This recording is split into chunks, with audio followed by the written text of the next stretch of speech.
Saan makakarating ang 195 pesos nyo na may kasamang peace of mind? Welcome to my vlog.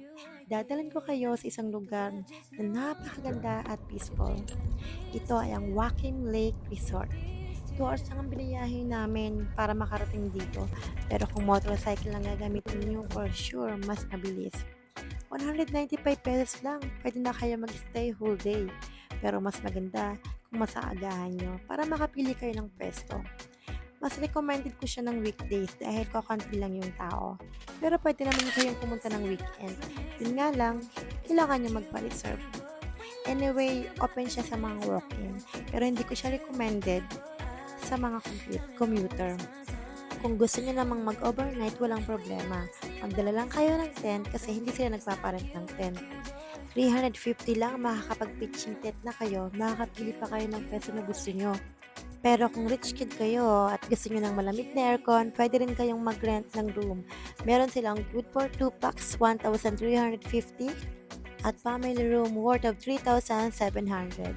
Marami rin silang CR doon kaya wala kayong magiging problema. Sobrang linis at kompleto. At syempre, hindi mawawala ang wifi.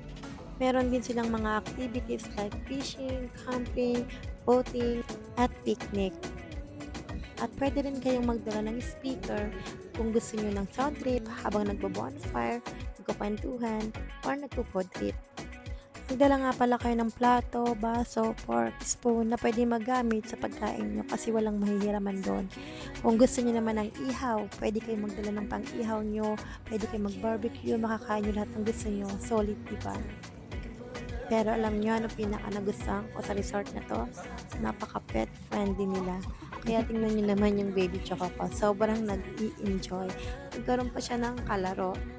Kahit saan dyan, pwede maglaro yung mga pet nyo. Basta, bantayan nila. And syempre, wag nyo kaya magdudumi. Bago ko makalimutan, meron din silang free bonfire. Kaya naman sobrang recommended siya sa mga barkada na mahilig mag-overnight. Wag niyong kakalimutan magdala ng pagkain dahil wala kayong makikitang fast food doon at malayo sila sa city. Don't worry, wala silang cartage sa lahat ng pagkain na dadalhin nyo sa resort.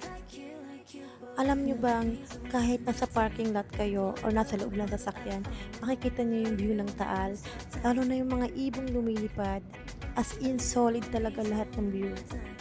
Mapapanood mo rin yung mga simpleng mangingisda, mapapa-overthink ka talaga. Kung inaalala nyo naman yung parking lot, huwag kayong mag-alala. Meron silang parking space o parking area na pwede nyong i-park yung sasakyan nyo. Pero kasi yung iba, ginagamit nila yung car nila pang camping. Tapos, manonood sila ng view, sabay overthink. Maliban kasi sa hindi crowded, sobrang fresh ng hangin.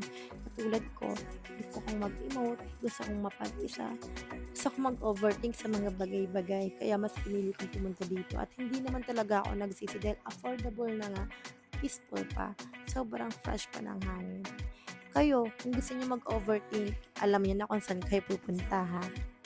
Basta tandaan nyo, huwag kayong tatalon kasi walang sasagip sa inyo. Charing! Anyway, bago ang lahat, ipopost ko yung mga price dito para may guide kayo at para mas klaro sa inyo kung magkano ang gagastusin nyo kung pupunta kayo sa resort na to. Basta, good luck ha.